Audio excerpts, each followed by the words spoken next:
రంగారెడ్డి జిల్లా కడ్తాల్ మండలం మక్త మాదారం గేట్ దగ్గర కారులో మంటలు చెలరేగాయి. ప్రమాదంలో కారు పూర్తిగా కాలిపోయింది. కారు లోపల ఉన్న వాళ్లు ముందే బయటకు రావడంతో ప్రమాదం తప్పింది.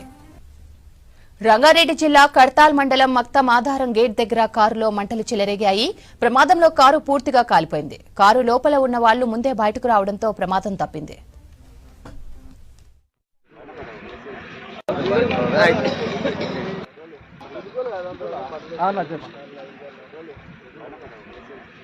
ఇది తలకొండపల్లి నుంచి మన మాదరాం గేట్ ఉంది అన్న ఎక్కేద్దాం నా వెంకటాపురం చెప్పండి.